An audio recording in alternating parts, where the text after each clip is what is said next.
Dear viewers, আসসালামু আলাইকুম। দিল্লিকে চোখ রাঙানি তারেক রহমানের। 700 কোটির চীন থেকে এলো নতুন সামরিক হেভিকল। জাতীয় সংসদে উঠে দাঁড়ালেন প্রধানমন্ত্রী তারেক রহমান। কয়েক মুহূর্তের বিরতির পর উচ্চারিত হল এমন এক ঘোষণা যা বাংলাদেশের প্রতিরক্ষা ইতিহাসে নতুন অধ্যায়ের সূচনা করতে পারে। আগামী 10 বছরে সেনাবাহিনী, নৌবাহিনী ও বিমান বাহিনীকে আধুনিক প্রযুক্তি নির্ভর শক্তিতে রূপান্তরের পরিকল্পনা নেওয়া হয়েছে।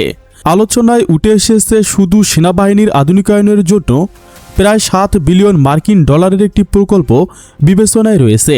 এই অর্থ ব্যয় করা হবে উন্নত সামরিক প্রযুক্তি, অত্যাধুনিক অস্ত্র, প্রতিরক্ষা অবকাঠামো এবং দেশীয় সামরিক শিল্প গড়ে তোলার লক্ষ্যে। প্রস্তাবিত পরিকল্পনায় আধুনিক main battle tank, arm personal carrier, দূরপাল্লার guided rocket system, anti tank guided missile, উন্নত আকাশ প্রতিরক্ষা ব্যবস্থা, টেকটিক্যাল ড্রোন এবং গোয়েন্দা নজরদারি প্রযুক্তি অন্তর্ভুক্ত থাকার কথা উল্লেখ করা হয়েছে। একই সঙ্গে নেটওয়ার্ক সেন্ট্রিক ওয়্যারফেয়ার সক্ষমতা গড়ে তোলার মাধ্যমে সমন্বিত অপারেশন পরিচালনার লক্ষ্য তুলে ধরা হয়েছে। পরিকল্পনার আরেকটি গুরুত্বপূর্ণ দিক হল দেশীয় প্রতিরক্ষা শিল্প গড়ে তোলা। বগুড়া ও চট্টগ্রামে ড্রোন উৎপাদন কারখানা, আর্টিলারি শেল, রকেট, বুলেট, সুরক্ষা সরঞ্জাম এবং সামরিক যানবাহন সংযোজনের সক্ষমতা তৈরির বিষয়টি আলোচনায় এসেছে। এর মাধ্যমে ভবিষ্যতে বিদেশি নির্ভরতা কমিয়ে প্রতিরক্ষা খাতে স্বনির্ভরতা অর্জনের লক্ষ্য নির্ধারণ করা হয়েছে।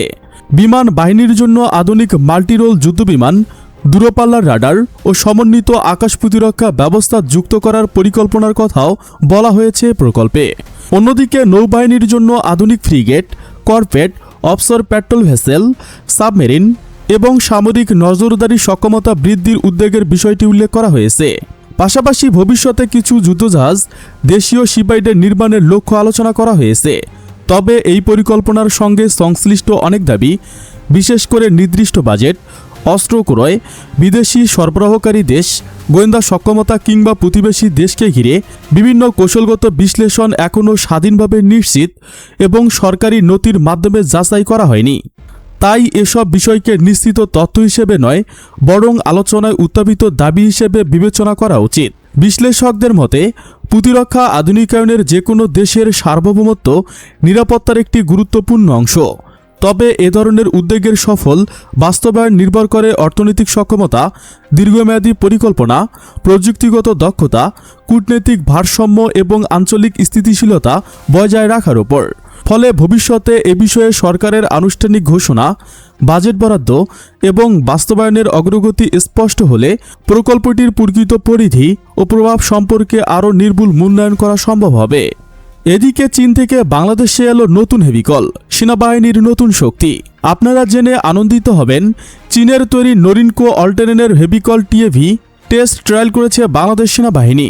বাংলাদেশ সেনাবাহিনী তাদের পদাতিক ইউনিটের গতিশীলতা ও অপারেশনাল সক্ষমতা আরও বাড়ানোর লক্ষ্যে চীনের রাষ্ট্রায়ত্ত প্রতিরক্ষা প্রতিষ্ঠান নরিনকো নির্মিত লিগ 4.4 অল ট্রেন হেভিকল এটিবির ফিল্ড ট্রায়াল শুরু করেছেন।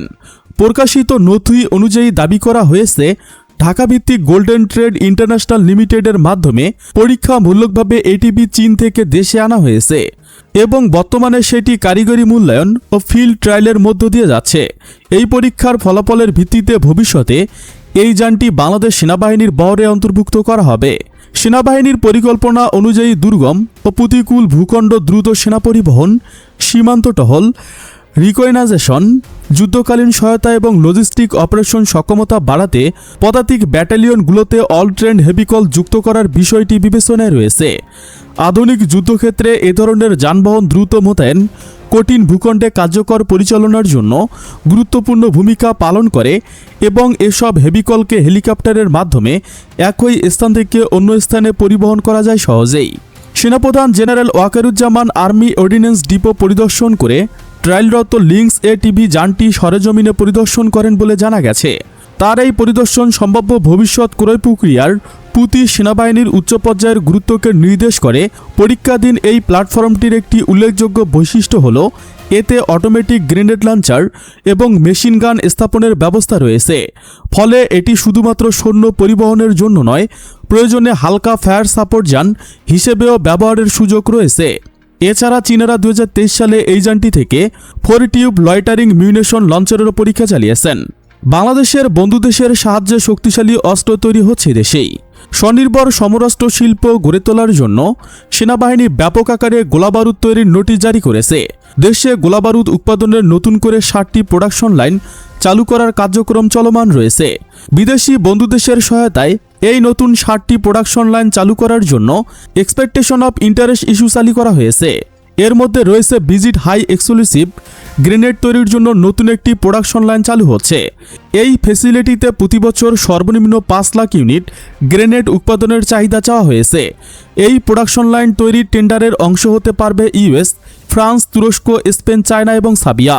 40 মিলিমিটার অটোমেটিভ এবং সেমি অটোমেটিভ গ্রেনেড লঞ্চারের 40 মিলিমিটারের অটোমেটিভ সেমি অটোমেটিভ গ্রেনেড লঞ্চারের গ্রেনেড তৈরিতে একটি প্রোডাকশন লাইন খোলা হচ্ছে দেশেই। South Africa, South Korea, China, Pakistan, France সহ বিভিন্ন দেশকে এই টেন্ডারে রাখা হলেও খুব সম্ভবত টেন্ডারটি সাউথ আফ্রিকায় পাচ্ছে। এই প্রোডাকশন লাইনে প্রতি বছর কমপক্ষে 2 লক্ষ রাউন্ড 40 মিলিমিটার গ্রেনেড উৎপাদনের লক্ষ্যমাত্রা নির্ধারণ করা হয়েছে। 105 থেকে 155 মিলিমিটার কামানের গোলা তৈরির উদ্দেশ্যে একটি প্রোডাকশন লাইন চালু করা হচ্ছে। এই প্রোডাকশন লাইন তৈরি টেন্ডারের অংশ নিতে পারবে চায়না, পাকিস্তান, সাবিয়া, ইউএসএ, তুরস্ক, ফ্রান্স এবং চেক রিপাবলিক। এর মধ্যে তুরস্কের র্যাপকন ইতিমধ্যে 155 মিলিমিটার কামানের গোলা তৈরির টেন্ডারটি জিতে নিয়েছে। চীনের তৈরি 40 মিলিমিটার টাইপ 69 টাইপ 69-1 আরপিজি তৈরির উদ্দেশ্যে একটি আলাদা প্রোডাকশন লাইন চালু করা হচ্ছে। সরাসরি চীনের সহায়তায় এই প্রোডাকশন লাইনটি চালু করা হবে। 12.7 এবং 14.5 মিলিমিটার বুলেট তৈরির উদ্দেশ্যে একটি প্রোডাকশন লাইন চালু করা হবে। এই প্রোডাকশন লাইন তৈরি টেন্ডারে বেলজিয়াম, চায়না, পাকিস্তান, তুরস্ক, চেক রিপাবলিক, রাশিয়া, সাবিয়া এবং স্পেন প্রতিযোগিতা করতে পারবে। এছাড়া সামরিক গোলাবারুদ তৈরির গুরুত্বপূর্ণ কাঁচামাল নাইট্রিক অ্যাসিড তৈরির জন্য আলাদা একটি প্রোডাকশন প্ল্যান্ট চালু করার জন্য এক্সপ্রেশন অফ ইন্টারেস্ট চাওয়া হয়েছে। এই রাসায়নিকটি মূলত গোলার প্রোপেল্যান্ট ব্যবহৃত হয়। এই প্ল্যান্ট তৈরির টেন্ডারে বেলজিয়াম, ফ্রান্স, চীন, রাশিয়া, পাকিস্তান, তুরস্ক, সাবিয়া, চেক রিপাবলিক, সাউথ কোরিয়া, জার্মানির কোম্পানিগুলো অংশগ্রহণ করতে পারবে। যাই হোক, এর মাধ্যমে ভবিষ্যতে বিদেশি স্বনির্ভরতা কমিয়ে প্রতিরক্ষা খাতে স্বনির্ভরতা অর্জনের লক্ষ্য নির্ধারণ করা হয়েছে। বিমান বাহিনীর জন্য আধুনিক মাল্টিরোল যুদ্ধবিমান, দূরপাল্লার রকেট রাডার এবং সমন্বিত আকাশ প্রতিরক্ষা ব্যবস্থা যুক্ত করার পরিকল্পনার কথা বলা হয়েছে। এদিকে বগুড়া, চট্টগ্রামের ড্রোন উৎপাদন কারখানা, গোলাবারুদ, আর্টিলারি শেল, বুলেট, রকেট সুরক্ষা সরঞ্জাম এবং সামরিক যানবাহন ও সংযোজনের সক্ষমতা তৈরির বিষয়টি আলোচনায় এসেছে। প্রস্তাবিত পরিকল্পনার আধুনিক main battle tank, arm personnel carrier, দূরপাল্লার rocket guided system, anti tank guided system, উন্নত আকাশ প্রতিরক্ষা ব্যবস্থা, টেকটিক্যাল ড্রোন এবং গোয়েন্দা নজরদারি প্রযুক্তি অন্তর্ভুক্ত থাকার কথা উল্লেখ করা হয়েছে। পাশাপাশি ভবিষ্যতে কিছু যুদ্ধজাহাজ দেশীয় সিপাইডে নির্মাণের লক্ষ্যে আলোচনা সামনে এগিয়ে নেওয়া হয়েছে। তবে এই পরিকল্পনার সঙ্গে সংশ্লিষ্ট অনেক দাবি, বিশেষ করে নির্দিষ্ট বাজেট, অস্ত্র ক্রয়, বিদেশি সরবরাহকারী দেশ, গোয়েন্দা সক্ষমতা কিংবা প্রতিবেশী দেশকে ঘিরে বিভিন্ন কৌশলগত বিশ্লেষণ এখনও স্বাধীনভাবে নিশ্চিত বা সরাসরি নথির মাধ্যমে যাচাই করা হয়নি। এই অর্থ ব্যয় করা হবে উন্নত সামরিক প্রযুক্তি, অত্যাধুনিক অস্ত্র, প্রতিরক্ষা অবকাঠামো এবং দেশীয় সামরিক শিল্প গড়ে তোলার লক্ষ্যে। প্রস্তাবিত পরিকল্পনায় আধুনিক main battle tank, arm personal carrier, দূরপাল্লার guided rocket system, anti tank guided missile, উন্নত আকাশ প্রতিরক্ষা ব্যবস্থা, টেকটিক্যাল ড্রোন এবং গোয়েন্দা নজরদারি প্রযুক্তি অন্তর্ভুক্ত থাকার কথা উল্লেখ করা হয়েছে। এর মধ্যে তুরস্কের র্যাপকন ইতিমধ্যে 155 মিলিমিটার কামানের গোলা তৈরির টেন্ডারটি জিতে নিয়েছে। চীনের তৈরি 50 মিলিমিটার টাইপ 69 আরপিজি তৈরির উদ্দেশ্যে একটি আলাদা প্রোডাকশন লাইন চালু করা হয়েছে। প্রিয় দর্শক, সরকারের এই পদক্ষেপ বাংলাদেশের সামরিক শক্তি কতটা বাড়াতে পারবে বলে আপনি মনে করেন? আপনার মতামত কমেন্টে জানান। বাংলাদেশের সামরিক বাহিনী নিয়ে আরও জানতে আমাদের চ্যানেলের ভিডিও ট্যাব থেকে ঘুরে আসুন। এই ভিডিওটি ভালো লাগলে লাইক বাটনে ক্লিক করুন। ভিডিওটি আপনার বন্ধুদের সাথে শেয়ার করে তাদেরকেও ভিডিওটি দেখার সুযোগ করে দিন। Thanks for watching my video. আল্লাহ হাফেজ।